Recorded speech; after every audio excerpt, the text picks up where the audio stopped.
صلی علی رسول الکریم اما بعد فاعوذ باللہ من الشیطان الرجیم بسم اللہ الرحمن الرحیم الذین آمنوا تطمئن القلوب بذکر اللہ الا بذکر اللہ تطمئن القلوب۔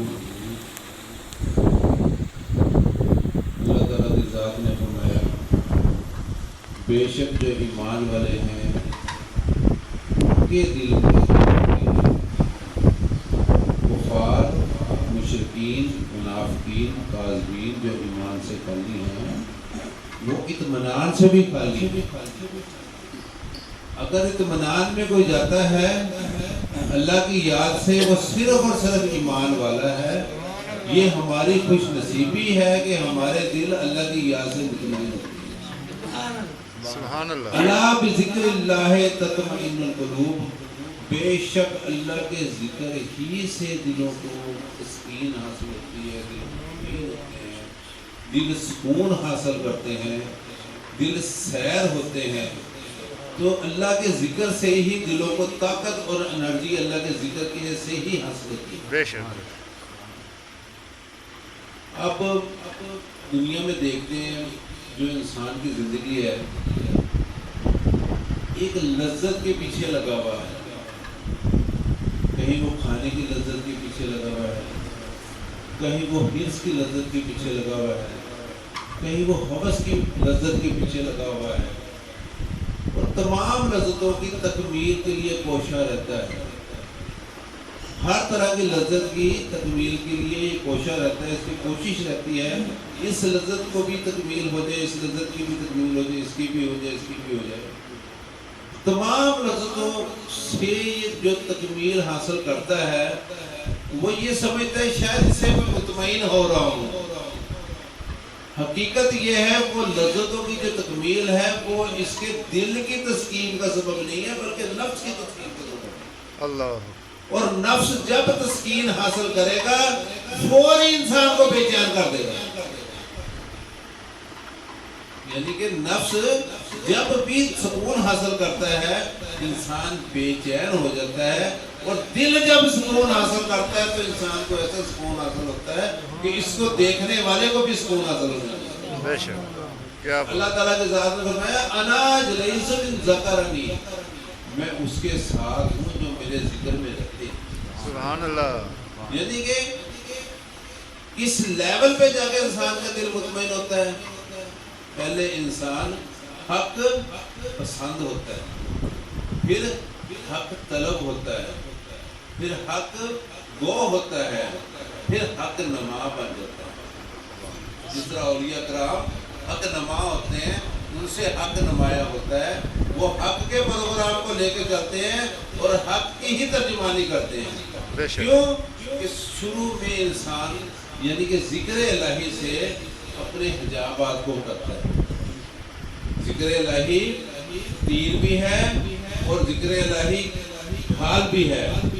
تیر ایسے ہے جب انسان ذکر کرتا ہے تو جب یہ ذکر کے دوران ہوتا ہے تو جہاں جہاں اس کے ذکر کی آواز جاتی ہے وہاں سے شیطان بھاگتا ہے۔ بے شک۔ یہ تیر ہے، جہاں جہاں ذکر کی آواز جائے گی وہاں سے شیطان بھاگے گا۔ یہ تیر ہے اور ڈھال ایسے ہے جس وقت تک یہ ذکر میں رہتا ہے اس وقت تک یہ شیطان سے بچا رہتا ہے۔ بے شک۔ پھر اللہ کا ذکر کرنے سے انسان کو وہ علوم حاصل ہوتا ہے جن کا علم کے پاس بھی نہیں ہوتا۔ اللہ۔ تبھی تو اللہ کی ذات نے فرمایا فاسألوا، پس سوال کرو اہل ذکر سے ان کنتم لا تعلمون، ان علوم کے بارے میں جن کے تمہارے علوم سے آگاہی نہیں ہے۔ اللہ۔ اور دیکھا گیا ہے بزرگان دین تصنیف ہوتے، مصنف ہوتے ہیں، وہ کتابیں لکھ کے کتابیں نہیں پڑھ کے کتابیں نہیں لکھ رہے ہوتے، وہ اب ذکر الہی سے جس کتاب تک پہنچتے ہیں اور اس کتاب کی ہی تو ترجمانی کر کے ان کے اقوال ذریع بنتے ہیں۔ سبحان اللہ۔ ذکر الہی سے جس کتاب تک پہنچتے ہیں وہ ذکر کرتے کرتے کرتے کرتے کرتے وہاں تک پہنچ جاتے ہیں کہ مذکور سے آشنا ہونے لگ جاتے ہیں۔ جب ذکر مذکور سے آشنا ہوتا ہے تو بندہ ذاکر ہوتا ہے، رب اس کا مذکور ہوتا ہے. بندہ فذکرو نہیں کرتا ہے، اللہ کہتا ہے اذکرکم، میں تمہارا ذکر کروں گا تم میرا کرو. بندہ ذاکر ہے، ذاکر ہو کے، جب یہ ذاکر ہو کے اللہ اس کا مذکور ہے تو مذکور اپنے ذاکر کے ذکر کو بھی سن رہا ہے اور ذاکر کو دیکھ بھی رہا ہے. ذاکر کے ذکر کو بھی سن رہا ہے اور دیکھ بھی رہا ہے. پھر یہ جب اذکرکم ہو جاتا ہے تو یہ یعنی کہ یہ ذاکر ہے، اللہ مذکور ہے، تو اللہ جب ذاکر ہوتا ہے وہ اس کو دیکھتا ہے، جب یہ ذاکر ہوتا ہے یہ اس کو دیکھتا ہے. سبحان اللہ، کیا بات. یعنی کہ فذکرونی اذکرکم کا کیا معنی ہے؟ ذکر اور مذکور، محب اور محب، عاشق اور مشکوک معشوق، دونوں ایک دوسرے کے سے آگاہ ہو جاتا ہے. یہ محبت کا تعلق ہے جو ذکر الہی سے حاصل ہوتا ہے، کیونکہ انسان کو جس سے محبت ہوتی ہے انسان اسی کو تو ذکر کرتا ہے. بے شک جب حق تعالیٰ سے محبت ہوگی، اللہ تعالیٰ کی ذات سے محبت ہوگی تو یہ اس کا ذاکر بنے گا، اللہ اس کا مذکور ہوگا. یہ اللہ مذکور ہو کے اپنے ذاکر کے ذکر کو سنے گا اور اس کو دیکھے گا. جب یہ اذکرکم ہو جائے گا یہ مذکور ہو جائے گا. جب یہ مذکور ہو جائے گا یہ بھی اپنے رب کے ذکر کو سنے گا. وہ کیسے سنے گا کہ دو خدا اگر دل فطرت شناس دے تجھ کو ثبوت لالہ گل سے کلام پیدا کر. یہ ایسے سنے گا. یہ جو پتے ہل رہے ہیں ان میں ہوا ہے، ہمیں ہوا نظر آ رہی ہے اور حقیقت یہ ہے کہ یہ اللہ کی یاد میں مست ہے. سبحان اللہ. یہ اللہ والوں کو پتہ لگتا ہے، ایک ایک چیز کے اندر ان کو اپنے رب کی یاد نظر آ رہی ہوتی ہے. سبحوا للہ ما فی السماوات و ما فی الارض، ہر چیز جو زمینوں میں ہے اور آسمانوں میں ہے سب اللہ کی تسبیح ہی تو بیان کر رہے ہیں. بے شک. جب اللہ نے کہا کہ ہر چیز، تو ہم کیسے کہہ سکتے ہیں یہ پتھر اللہ کا ذکر نہیں کرتا؟ تو نہیں کر رہا تھا، حضور نے سلوار دیا نا میرا ابو جہل کو، تو ذکر کرنے والے پتھر تھے. اب میری مٹھی میں کیا ہے جو وہ کلمہ ابو جہل میں سوریہ وقتی کر رہے ہیں. تو یعنی کہ ہر چیز اللہ کے ذکر میں گم ہے. یہ نباتات، جمادات، حیوانات، ہر چیز انسان اپنے رب سے غافل. حقیقت یہ تھی کہ خلیفہ تو یہ تھا، کوئی چیز اور خلیفہ نہیں تھی، سب کچھ اس کے لیے تھا، یہ خدا کے لیے تھا. تو اگر یہ خدا کے ذکر میں گم ہو جاتا، یہ اس کے لیے ہو جاتا، تو ساری کی ساری کائنات اس کے لیے ہو جاتی. تو اسی لیے یہ اولیاء کرام کو دیکھو، ایک وہ یعنی کہ اقوام کے ہاتھوں میں افراد، اقوام کی تقدیر، ہر فرد ہے ملت کے مقدر کا ستارہ. ایک مرد مومن، صوفی برکت علی لدھیانوی رحمۃ اللہ علیہ، ایک مرد مومن جنہوں نے ذکر سے اپنی ذات کو زندہ کیا. جب ان کی ذات ذکر الہی سے زندہ ہوئی، اب ہزارہ وجود جاتے ہیں جو ان کے پاس جا کے اپنی اپنی ذاتوں کو زندہ کر دیں.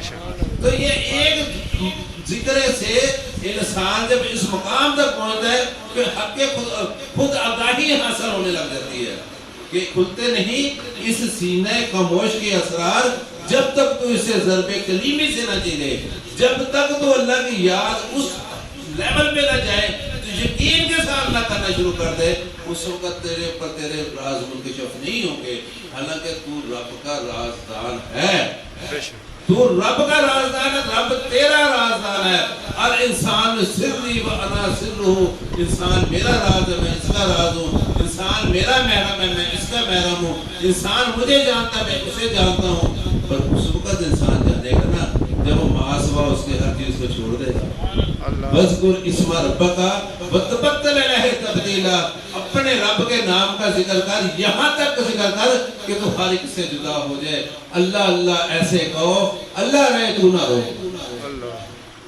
اس طریقے سے یہ مجالس جو ہوتی ہیں یہ ایک ٹریننگ ہے، یہ ایک ٹریننگ ہے. آپ کو ٹریننگ دی جا رہی ہے، آپ کو ذکر نہیں ہم کرواتے. ذکر تو آپ نے اپنی تنہائیوں میں کرنا ہے، اپنی خلوتوں میں کرنا ہے. یہ تو آپ کو ایک ماحول کے اندر ایڈجسٹ کرنے کی کوشش کرتے ہیں تاکہ آپ اس ماحول میں ایڈجسٹ ہو. تھوڑا بہت یہاں آپ کو عادت پڑے، تھوڑا سا آپ کا دل مطمئن ہونے لگے، آپ کو لذت ذکر حاصل ہونے لگ جائے، اور اس لذت ذکر کو آپ اپنے گھروں میں جا کے مستقل مزاجی میں حاصل کریں. کیوں؟ ایک بندہ ایک پانی میں ایک آٹا پھینکتا ہے پانی میں نہر کے اندر جا کے. جب وہ آٹا پھینکتا ہے تو ایک وقت آتا ہے کوئی مچھلی نہیں نظر آتی، مگر وہ مستقل پھینکتا رہتا ہے. ایک وقت آتا ہے وہاں مچھلیاں آنے لگ جاتی ہیں. پھر ایک وقت ایسا آتا ہے مچھلیاں پہلے آئی ہوئی ہوتی ہیں. تو اسی طرح جب بندہ مستقل مزاجی سے ایک جگہ پہ بیٹھ کے ذکر کرتا رہتا ہے اپنے رب کا، تو اللہ تعالیٰ کے انوار اس جگہ کو گھیر لیتے ہیں. بے شک. تو جو ہم بات دیکھتے ہیں نا بابا فرید الدین کے جو حضرت کلیہ والے صاحب پیا کا جو ہے وہ بنا چلا کا بنائی ہوئی ہے. کیوں بنائی ہوئی ہے؟ کہ وہاں بھی ابھی تک انوار ہوا نہیں. اللہ.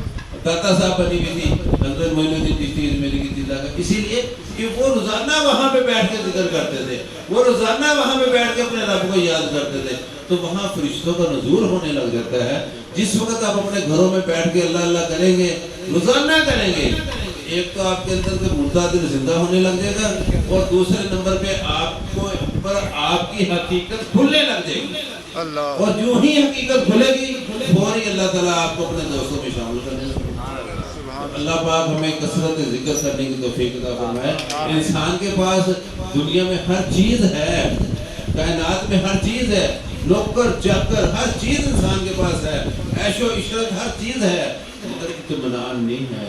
اطمینان کو اس نے مٹیریل میں نہیں رکھا ہوا، اطمینان کو اس نے اپنی یاد میں پوشیدہ رکھا ہوا ہے. اگر اطمینان چاہتے ہو، اگر سکون چاہتے ہو دنیا میں بھی اور آخرت میں بھی، تو اس کی یاد سے اپنے دلوں کو زندہ کرو.